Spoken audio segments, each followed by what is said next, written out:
ओम शांति। ओम शांति। कल प्यारे बाबा ने क्या सुनाया था?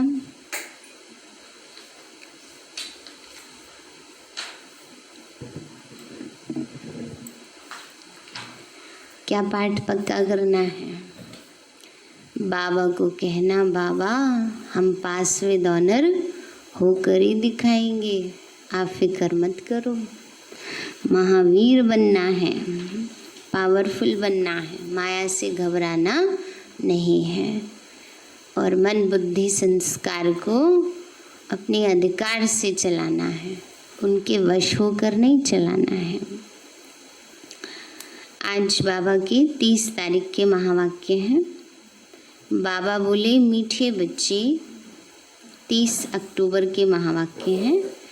बाबा बोले, मीठे बच्चे, तुम्हें एक बाप से एक मत मिलती है जिसे अद्वैत मत कहा जाता है। बाबा कहते हैं एक बाप से एक मत मिलती है जिसे अद्वैत मत कहा जाता है। अद्वैत माना एक, एक की मत, द्वैत माना दो। इसी अद्वैत मत से तुम्हें देवता बनना है। प्रश्न है, मनुष्य इस भूल भुलैया के खेल में सबसे मुख्य बात कौन सी भूल गए हैं? मनुष्य इस भूल भुलैया के खेल में सबसे मुख्य बात कौन सी भूल गए हैं? बाबा बोले, हमारा घर कहाँ है उसका रास्ता ही इस खेल में आकर भूल गए हैं। पता ही नहीं है कि घर कब जाना है और कैसे जाना है। अभी बाप आए हैं तुम सबको साथ ले जाने। बाबा ने कहा पता ही नहीं है घर कब जाना है और कैसे जाना है। ये तो पता है जाना है, पर कैसे जाना है ये नहीं पता। अभी बाप आए हैं तुम सबको साथ ले जाने, तुम्हारा अभी पुरुषार्थ है वाणी से परे स्वीट होम में जाने का। गीत है, रात के राही थक मच जाना, सुबह की मंजिल दूर नहीं। ओम शांति। गीत का अर्थ और कोई समझ ना सके, ड्रामा प्लान अनुसार। बाबा कहते हैं गीत का मतलब दुनियावी रीति से समझ नहीं सकते हैं, क्योंकि दुनिया वाले तो यही सोचेंगे ये वाली रात है, वास्तव में कलयुग की रात खत्म होने वाली है। तो बच्चों को थकना नहीं है, धैर्य नहीं खोना। बाबा कब तक माया के पेपर देने पड़ेंगे, कब स्वर्ग आएगा? बाबा कहते हैं ऐसे थकना नहीं है।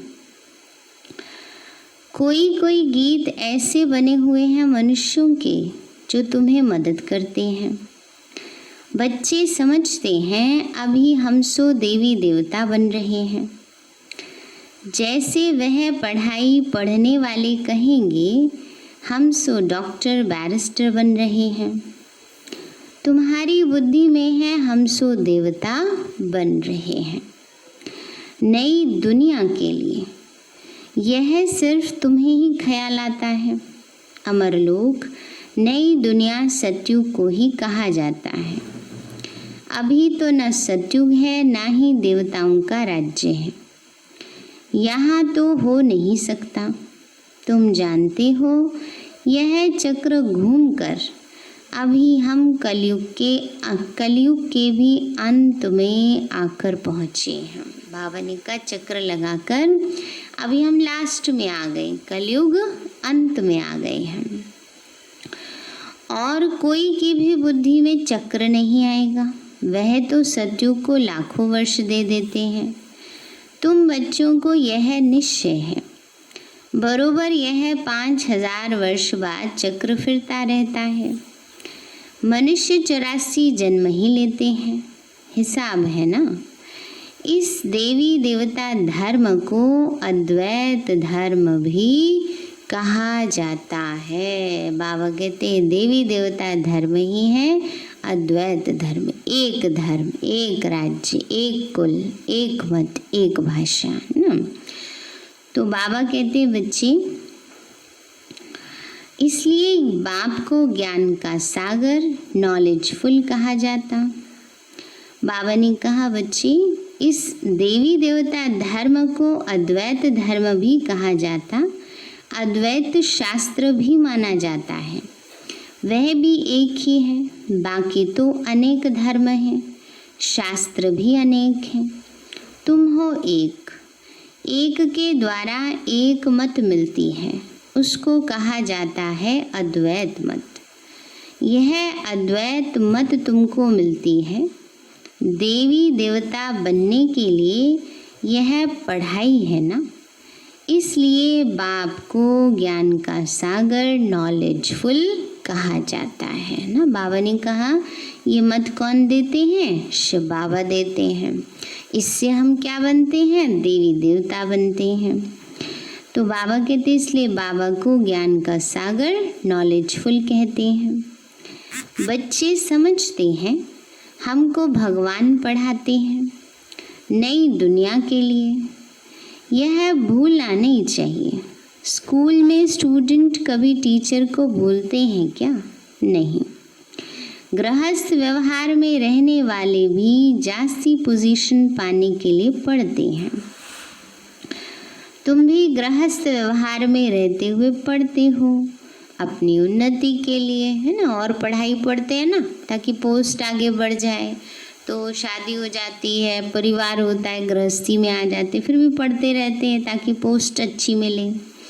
तो बाबा भी कहते हैं बच्ची ये पढ़ाई भी पढ़नी है घर गृहस्थ में रहते हुए। दिल में यह आना चाहिए कि हम बेहद के बाप से पढ़ रहे हैं। शिव बाबा भी बाबा है और प्रजापिता ब्रह्मा भी बाबा है। प्रजापिता ब्रह्मा आदि देव नाम वाला है, सिर्फ पास्ट हो गए हैं। जैसे गांधी भी पास्ट हो गए हैं। उनको बापूजी कहते परंतु समझते नहीं, ऐसे ही कह देते। यह शिव बाबा सच सच है, ब्रह्मा बाबा भी सच सच है और लौकिक बाप भी सच सच होता है। बाकी मेयर आदि को तो ऐसे बापूजी कह देते हैं ना, जैसे चर्च में होते हैं उनको फादर कह देते हैं।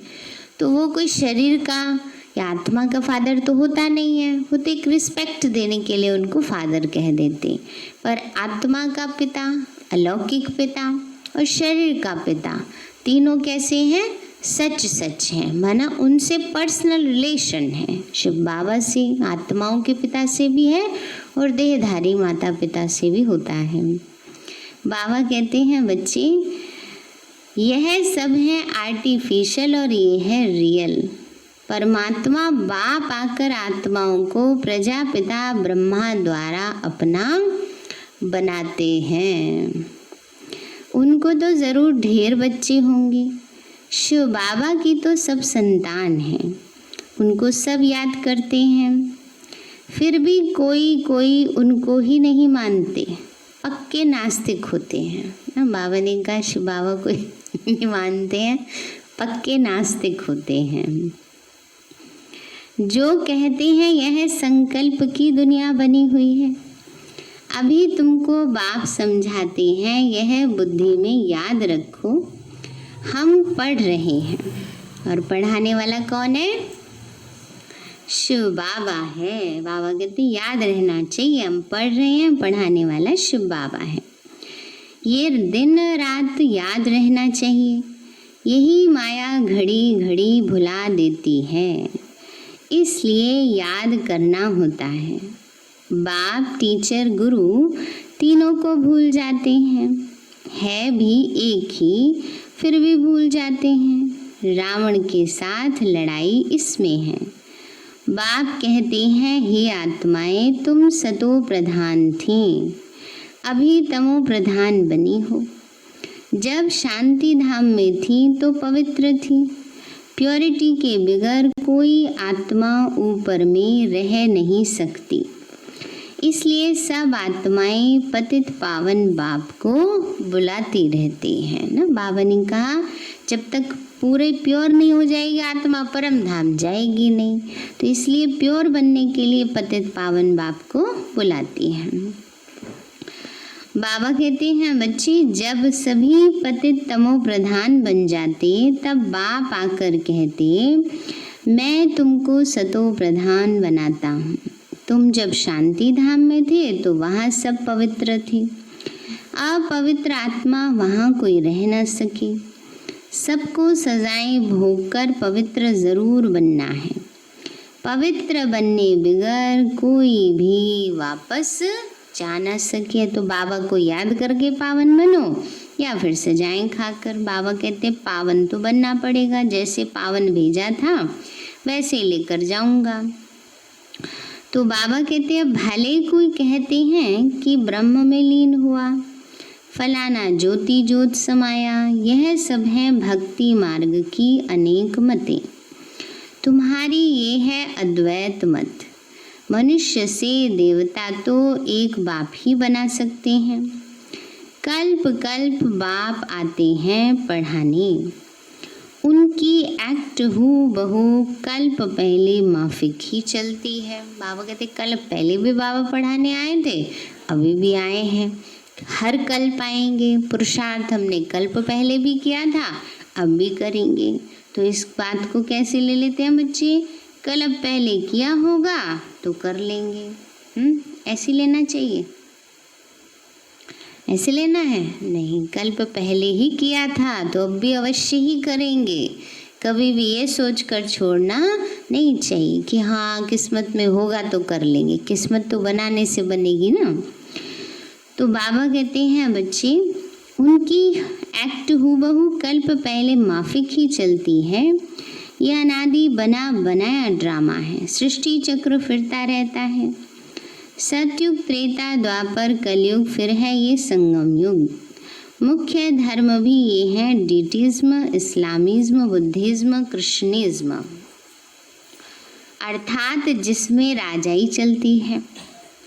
ब्राह्मणों की राजाई नहीं है, ना ही कौरवों की राजाई है। बाबा कहते हैं ना ही ब्राह्मणों को राजाई है और ना ही कौरवों को राजाई है ना। बाबा ने कहा बच्चे राजाई तो इन सब की पहले देवी देवताओं की चलेगी, फिर इस्लामी आएंगे, फिर धीरे धीरे उनकी पॉपुलेशन बढ़ेगी तो फिर उनकी राजाई चलेगी। मुसलमानों का राज था ना पहले, फिर क्रिश्चियन आए, क्रिश्चियन का राज चला। बाबा कहते हैं बच्चे ब्राह्मण तो इस समय हम बच्चे पुरुषार्थी हैं, थोड़े राज कर रहे हैं, अपने ऊपर राज करना है। अभी तुम बच्चों को घड़ी घड़ी याद करना है बेहद के बाप को।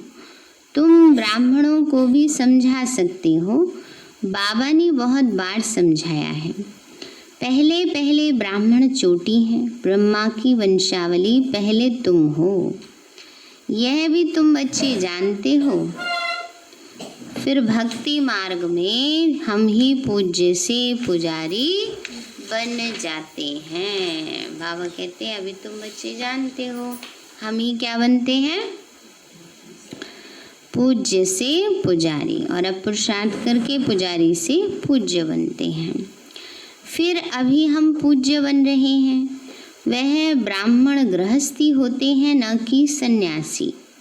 सन्यासी हठयोगी हैं, घर बार छोड़ना हठ है ना। हठयोगी भी अनेक प्रकार के योग सिखाते हैं। जयपुर में हठयोगियों का भी म्यूजियम है।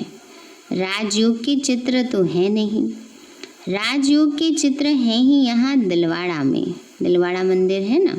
बाबा कहते वहाँ ही दिखाया है राजयोग, कैसे तपस्वी मूर्त बैठी हैं, वो भी आँख खोलकर तपस्या कर रही हैं। तो बाबा कहते हैं बच्चे इनका म्यूजियम तो है नहीं। हठ योग के कितने म्यूजियम हैं, राजयोग का मंदिर यहाँ भारत में ही है। ये है चैतन्य, तुम यहाँ चैतन्य में बैठे हो। हाँ तो जड़ मूर्तियाँ बैठी हैं और हम बच्चे चैतन्य में बैठे हैं। चैतन्य में बैठ के तपस्या कर रहे हैं। कैसे तपस्या कर रहे हैं, खुली आँखों से। बाबा कहते हैं तपस्या कैसे कर रहे हैं आप ये सभी? खुली आँखों से कर रहे हैं, इसीलिए उसका यादगार बनाया है। तो आँखें खोल करके बाबा को हमें याद करना है, ऐसे नहीं क्योंकि आँखें बंद करके इंस्ट्रक्शन मिल जाता है ना, बस सो जाओ मन बुद्धि को, इसलिए। तो बाबा कहते हैं बच्चे अभी तुम यहाँ तपस्या कर रहे हो, यह मनुष्य फिर समझ लेते हैं स्वर्ग ऊपर में है। यह चक्र फिरता रहता है, आधा कल्प के बाद फिर स्वर्ग नीचे चला जाएगा, फिर आधा कल्प स्वर्ग ऊपर आएगा। इनकी आयु कितनी है कोई जानती नहीं। तुमको बाप ने सारा चक्र समझाया है, तुम ज्ञान लेकर ऊपर जाते हो, चक्र पूरा होता है, फिर नए सिरे चक्र शुरू होगा। यह बुद्धि में चलना चाहिए। जैसे वह नॉलेज पढ़ते हैं तो बुद्धि में किताब आदि सब याद कर रहते हैं, यह भी पढ़ाई है। यह भरपूर रहना चाहिए, भूलनी नहीं चाहिए। वो पढ़ाई रहती है ना, यहाँ पर सारी भर जाती है, पढ़ते पढ़ते रटते रटते। बाबा कहते ये भी पढ़ाई है, इससे भी बुद्धि भरपूर रहनी चाहिए, भूलना नहीं चाहिए। ये पढ़ाई बूढ़े जवान बच्चे आदि सबको हक है पढ़ने का, सिर्फ अल्फ को जानना है। बाबा कहते बच्चे आत्मा और परमात्मा को ही तो जानना है। अल्फ को जान लिया तो बाप की प्रॉपर्टी भी बुद्धि में आ जाएगी। हम कौन? हम आत्मा है। किसकी संतान है? परमात्मा की। परमात्मा से क्या मिल रहा है? विश्व की राजाई मिल रही है, प्रॉपर्टी आ गई ना बुद्धि में। तो बाबा कहते हैं बच्चे जानवर को भी बच्चे आदि सब बुद्धि में रहते हैं। जंगल में जाएंगे तो भी घर और बछड़े आदि याद आते रहेंगे, आपे ही ढूंढ कर आ जाते हैं। अब बाबा कहते हैं बच्चे मामी कम याद करो। बाबा ने कहा जानवर को भी याद रहते हैं और मनुष्यों को भूल जाता है अपना बाप। बाबा कहते हैं बच्चे मामे कम याद करो और घर को याद करो। कहीं भी एक बारी कोई गाय आई बाबा के पास सिरोही से। अब वो आई तो उसका बछड़ा जो था वो तो नीचे ही रह गया था सिरोही में। वो गाय खरीद करके ले आए बाबा के पास। तो फिर वो गाय जो है, बाबा परेशान हो गई, बीमार हो गई, तो उस गाय को छोड़ दिया तो अपने आप वो अपने मालिक के पास पहुंच गई। सिरोही में और माउंट आबू में बहुत डिस्टेंस है ना, लेकिन वैसे जानवर का देखा जाता है, उसको कहाँ भी ले जाओ वो अपने मालिक के पास अपनी जगह पहुंच ही जाता है। बाबा कहते जानवर में इतनी बुद्धि है, उसको भी अपना घर याद रहता है। और इंसान जो बाबा के बच्चे हैं इतने ज्ञानी, उनको अपना घर भूल जाता है, आत्मा का घर परम धाम। तो बाबा कहते हैं बच्चे मामे कम याद करो और घर को याद करो जहाँ से तुम आए हो पाठ बजाने। आत्मा को घर बहुत प्यारा लगता है, कितना याद करते हैं, परंतु रास्ता भूल गए हैं। तुम्हारी बुद्धि में है हम बहुत दूर रहते हैं, परंतु वहाँ जाना कैसे होता है? तो क्यों नहीं हम जा सकते? यह तो कुछ भी पता नहीं है। इसलिए बाबा ने बताया था भूल भुलैया का खेल भी बनाते हैं। जहाँ से जाएं दरवाज़ा बंद है ना। हर दरवाज़ा ऐसा लगता है जैसे बाहर निकलेगा, लेकिन कोई भी दरवाज़ा बाहर जाने का नहीं होता, सिर्फ एक होता है ना, उससे ही बाहर जा सकते हैं। और वो कौन बताता है? गाइड ही वो बता सकता है। ऐसे ही आजकल मनुष्यों को लगता है जो जैसे भी कर लो एक ही मंजिल है ना, किसी भी रास्ते से चले जाओ वहाँ तो पहुँच ही जाएंगे। नहीं, बाबा कहते दुनिया भूल भुलैया है, इतने ढेर रास्ते से जाकर के एक के पास कैसे पहुँचेंगे। इसलिए बाबा जो गाइड है वही इस भूल भुलैया से निकलने का सही रास्ता बताते हैं। तो बाबा कहते हैं बच्चे अभी तुम जानते हो इस लड़ाई के बाद स्वर्ग का दरवाज़ा खुलता है।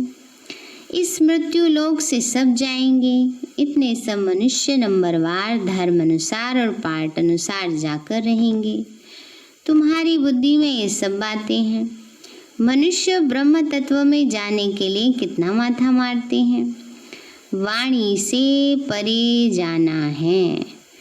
आत्मा शरीर से निकल जाती है तो फिर आवाज नहीं रहता। बच्चे जानते हैं हमारा तो वह स्वीट होम है, फिर देवताओं की है स्वीट राजधानी, अद्वैत राजधानी। तो बाप आकर राजयोग सिखलाते हैं, सारी नॉलेज समझाते हैं, जिसके फिर भक्ति में शास्त्र आदि बैठ बनाए हैं। अभी तुमको वह शास्त्र आदि नहीं पढ़ना है। उन स्कूलों में बुढ़िया आदि नहीं पढ़ती, यहाँ तो सब पढ़ते हैं। तुम बच्चे अमर लोक में देवता बन जाते हो। वहाँ कोई ऐसे अक्षर नहीं बोले जाते जिससे किसी की ग्लानि हो। बाबा कहते हैं अभी तुम बच्चे जानते हो स्वर्ग पास्ट हो गया है, उनकी महिमा है। कितने मंदिर बनाते हैं, उनसे पूछो ये लक्ष्मी नारायण कब होकर गए, कुछ भी पता नहीं। अभी तुम बच्चे जानते हो हमको अपने घर जाना है। बच्चों को समझाया ओम का अर्थ अलग है और हमसो का अर्थ अलग है। उन्होंने फिर ओम और सो हमसो का अर्थ एक कर दिया। तुम आत्मा शांति धाम में रहने वाली हो, फिर आती हो पाठ बजाने। देवता क्षत्रिय वैश्य शूद्र बनते हैं। ओम अर्थात हम आत्मा, कितना फर्क है। वह फिर दोनों को एक कर देते हैं। यह बुद्धि से समझने की बातें हैं। बाबा कहते हैं क्या है, बुद्धि से समझने की बातें हैं कि यह आत्मा अलग है और परमात्मा अलग है। परमात्मा और आत्मा का रूप एक जैसा है, निराकार ज्योति स्वरूप, परंतु वो परमात्मा है। परम जमा आत्मा सुप्रीम है, सब आत्माओं में ऊंचे से ऊंचा है, इसलिए वो परमात्मा है, क्योंकि वो जन्म मरण के सुख दुख के चक्र में नहीं आते। तो बाबा ने कहा वो फिर दोनों को एक कर देते हैं। ये बुद्धि से समझने की बातें हैं। कोई पूरी रीति समझते नहीं तो फिर गुटखा खाते रहते। कमाई में कभी झुटका नहीं खाते हैं। वो कमाई तो है अल्पकाल के लिए, यह तो आधा कल्प के लिए है। परंतु बुद्धि और तरफ भटकती है तो थक जाते हैं, उबासी देते रहते हैं। तुमको आंखें बंद करके नहीं बैठना चाहिए। तुम तो जानते हो आत्मा अविनाशी है और शरीर विनाशी है। कलयुगी नरकवासी मनुष्यों को देखने और तुम्हारे देखने में तो रात दिन का फर्क हो जाता है। हम आत्मा बाप द्वारा पढ़ते हैं, यह कोई को पता नहीं है। ज्ञान सागर परम पिता परमात्मा आकर पढ़ाते हैं। हम आत्मा सुन रही हैं। अपने को आत्मा समझ बाप को याद करने से विकर्म विनाश होंगे। तुम्हारी बुद्धि ऊपर चली जाएगी। शिव बाबा हमको नॉलेज सुना रहे हैं, ज्ञान दे रहे हैं, तो इसमें बहुत रिफाइन बुद्धि चाहिए। रिफाइन बुद्धि करने के लिए बाप युक्ति बताते हैं। अपने को आत्मा समझने से बाप जरूर याद आएगा। अपने को आत्मा समझते ही इसलिए हैं कि बाप याद पड़े, संबंध रहे। जो सारा कल्प टूटा है वहाँ तो है प्रारब्ध, सुख ही सुख, दुख की तो बात ही नहीं। उनको हेवन कहते हैं। हेवनली गॉड फादर ही हेवन का मालिक बनाते हैं। ऐसे बाप को भी कितना भूल जाते हैं। बाबा कहते हैं ऐसे बाबा को भी भूल जाते हैं जो क्या बना रहे हैं, विश्व का मालिक बना रहे हैं, स्वर्ग का मालिक बना रहे हैं, इतनी ऊंची प्राप्ति करा रहे हैं, फिर भी भूल जाते हैं। ऐसे बाप को भूल जाते हैं। बाप आकर बच्चों को अडॉप्ट करते हैं। मारवाड़ी लोग बहुत अडॉप्ट करते हैं। उनको खुशी होगी ना कि मैं साहूकार की गोद में आया हूँ। साहूकार का बच्चा गरीब के पास कभी नहीं जाएगा। यह प्रजापिता ब्रह्मा के बच्चे हैं तो जरूर मुख वंशावली होंगे। तुम ब्राह्मण हो मुख वंशावली, वो है कुख वंशावली। तो इस फर्क को तुम बच्चे ही जानते हो। तुम जब समझाओ तब मुख वंशावली बने, है ना। बाबा कहते इस समय हम ज्ञान ले रहे हैं, ब्रह्मा मुख से ज्ञान सुन रहे हैं, तो हम क्या हो गए, ब्रह्मा मुख वंशावली। ये तो अडॉप्शन है। स्त्री को समझते हैं मेरी स्त्री है, अब स्त्री कुख वंशावली है या मुख वंशावली है, स्त्री है ही मुख वंशावली। फिर जब बच्चे पैदा होते हैं वो हैं कुख वंशावली। तो बाबा कहते यह सब मुख वंशावली हैं, मेरी कहने से मेरी बनी ना। हम सब बाबा के बच्चे मुख वंशावली हैं। मुख वंशावली को दूसरे शब्दों में कहते हैं मुँह बोले। कहते ने मेरे मुँह बोले भाई हैं, चाचा हैं, मामा हैं, तो संबंध है ना कि मुँह से बोलकर अपना बना लिया कि आज से तुम मेरे ये हो, है ना। तो बाबा कहते हैं कि हम सब बाबा के मुँह बोले बच्चे हैं, मुख वंशावली हैं। बाबा कहते हैं बच्चे मेरे बच्चे हैं, ये कहने से नशा चढ़ता है। तो ये है सब मुख वंशावली, आत्माएं थोड़े मुख वंशावली हैं। आत्मा तो अनादि अविनाशी है। तुम जानते हो यह मनुष्य सृष्टि कैसे ट्रांसफर होती है। पॉइंट्स तो बच्चों को बहुत मिलती हैं, फिर भी बाबा कहते और कुछ धारणा नहीं होती, मुख नहीं चलता है, तो अच्छा तुम बाप को याद करते रहो, तो तुम भाषण आदि करने वालों से भी ऊंचा पद पा सकते हो। बाबा कहते चलो कोई बात नहीं, अगर ज्ञान नहीं भी सुनाया जाता तो बाबा कहते याद में रहो। इस समय तो याद ही सबसे बड़ी सेवा है ना। अभी बाबा ने संडे के मुरली में क्या कहा, मनसा सेवा, योग में रहना ये सबसे बड़ी सेवा है। बाबा कहते हैं बच्चे भाषण करने वाले कोई समय तूफान में गिर पड़ते हैं, वह गिरे नहीं, बाप को याद करते रहें तो जास्ती पद पा सकते हैं।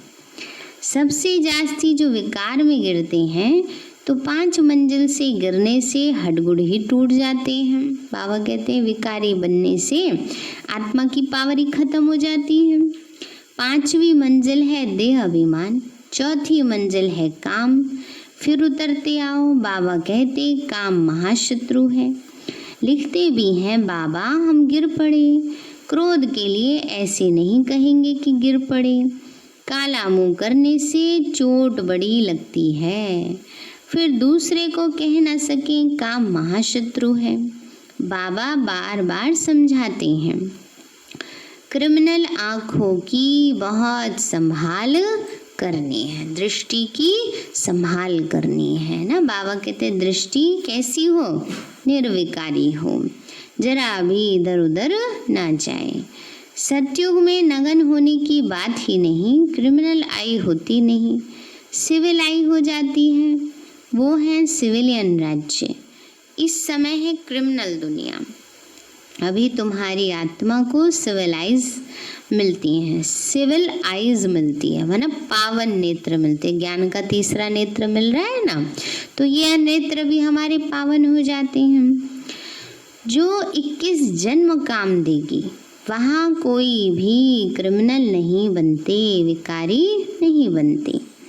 अब मुख्य बात बाप समझाते हैं, बाप को याद करो। और किसको याद करो, चक्र को याद करो। तो बाबा कहते हैं 84 के चक्र को याद करो। 84 के चक्र को क्या याद करें, हम सतयुग में 8 जन्म लेते हैं, त्रेता में 12, द्वापर में 21, कलयुग में 42। बस ये रटते रहे तो समझ लिया ना एक बार, हाँ इतने जन्म लेते हैं, क्या याद करना है उसमें है। बाबा कहते हैं अपनी स्थिति को याद करो कि हम इतनी श्रेष्ठ आत्माएं हैं, 8 जन्म हमने ऐसी ऊंची स्थिति में बिताए हैं, अब फिर से बाबा हमें ऐसा बना रहा है, तो हमारी स्थिति अभी कैसी होनी चाहिए, वैसी होनी चाहिए ना। ये है 84 के चक्र को याद करना। बाबा कहते हैं जैसे सुदर्शन चक्र से दिखाते हैं गला काटा, अभी मन में व्यर्थ आ रहा है ना, तो उस व्यर्थ को हमें समर्थ संकल्पों से खत्म करना है। वो है सुदर्शन चक्र फिराना ना। खाली ये रटते रहना कि मुझे आत्मा ने 8 जन्म सतयुग में लिए, 12 त्रेता में, एक केवल, इससे थोड़ी काम चलने वाला है। तो बाबा कहते चक्र को याद करना माना बुद्धि में ज्ञान का चक्र चलता रहे तो व्यर्थ नहीं आएगा। कोई भी व्यर्थ की बात एंटर करे तो बाबा ने उसके लिए समर्थ का ज्ञान दिया है ना, कि इस बात को हमें इस संकल्प से खत्म करना है, काटना है। तो यह भी वंडर है, जो श्री नारायण है वही अंत में आकर भाग्यशाली रथ बनते हैं। उनमें बाप की प्रवेशता होती है तो भाग्यशाली बनते हैं। ब्रह्मा सो विष्णु, विष्णु सो ब्रह्मा, यह 84 जन्मों की हिस्ट्री बुद्धि में रहनी चाहिए। अच्छा, मीठे मीठे सिक्के लदे बच्चों प्रति पिता बाप दादा का याद प्यार और गुड मॉर्निंग। रूहानी बाप की रूहानी बच्चों को नमस्ते। रूहानी हम बच्चों की रूहानी माता पिता बाप दादा नमस्ते नमस्ते नमस्ते बाबा नमस्ते। धारणा के लिए मुख्य सार है, बाप की याद से बुद्धि को रिफाइन बनाना है। बाबा की याद से बुद्धि को रिफाइन बनाना, शुद्ध बनाना है। बुद्धि पढ़ाई से सदा भरपूर रहे। बाप और घर सदा याद रखना है और याद दिलाना है। दूसरा है, इस अंतिम जन्म में क्रिमिनल आई को समाप्त कर सिविल आई बनना है। मना नेत्र, अपनी जो दृष्टि है वो पावन बनानी है। क्रिमिनल आँखों की बड़ी संभाल रखनी है। इस समय विकारी दृष्टि हो गई है ना, देहिक दृष्टि हो गई है, तो बाबा कहते बड़ी संभाल रखनी है कि दृष्टि खराब ना हो। वरदान दिया बाबा ने, याद और सेवा के बैलेंस द्वारा चढ़ती कला का अनुभव करने वाले राज्य अधिकारी भव। याद और सेवा के बैलेंस द्वारा चढ़ती कला का अनुभव करने वाले राज्य अधिकारी भव। बाबा बोले याद और सेवा का बैलेंस है तो हर कदम में चढ़ती कला का अनुभव करते रहेंगे। हर संकल्प में सेवा हो तो व्यर्थ से छूट जाएंगे, है ना। बाबा ने कहा सेवा भी करो और याद में भी रहो, तो बैलेंस रहेगा ना, तो मन बुद्धि इधर उधर भागेगी नहीं, अहम नहीं आएगा, मैंपन नहीं आएगा। बाबा की सेवा है, बाबा करा रहे हैं तो चढ़ती कला होगी। सेवा जीवन का एक अंग बन जाए। जैसे शरीर में सब अंग जरूरी है, वैसे ब्राह्मण जीवन का विशेष अंग सेवा है ना। सेवा से मन बुद्धि बिजी रहता है, इसलिए बाबा कहते हैं ब्राह्मण जीवन का विशेष अंग सेवा है। बहुत सेवा का चांस मिलना, स्थान मिलना, संग मिलना, यह भी भाग्य की निशानी है। इसलिए सेवा मिले तो ये नहीं करना चाहिए, मजबूरी में सेवा नहीं करनी चाहिए, खुश होकर के करना चाहिए। बाबा आपका शुक्रिया, आपने हमें इस योग्य समझा है ना, ये हमें सेवा दी है, तो बाबा का शुक्रिया करना चाहिए। क्योंकि सेवा से क्या मिलती है, दुनिया में भी कहते हैं मेवा मिलती है, सुख मिलता है ना। अगर सेवा में निस्वार्थ भाव हो, मैपन से मुक्त हो सेवा, ऐसी सेवा का गोल्डन चांस लेने वाले ही राज्य अधिकारी बनते हैं। स्लोगन है, परमात्मा प्यार की पालना का स्वरूप है सहज योगी जीवन। परमात्मा प्यार की पालना का स्वरूप है सहज योगी जीवन। सारे हैं मीठे बच्चे, तुम्हें एक बाप से एक मत मिलती है जिसे अद्वैत मत कहते हैं। इसी अद्वैत मत से तुम्हें देवता बनना है।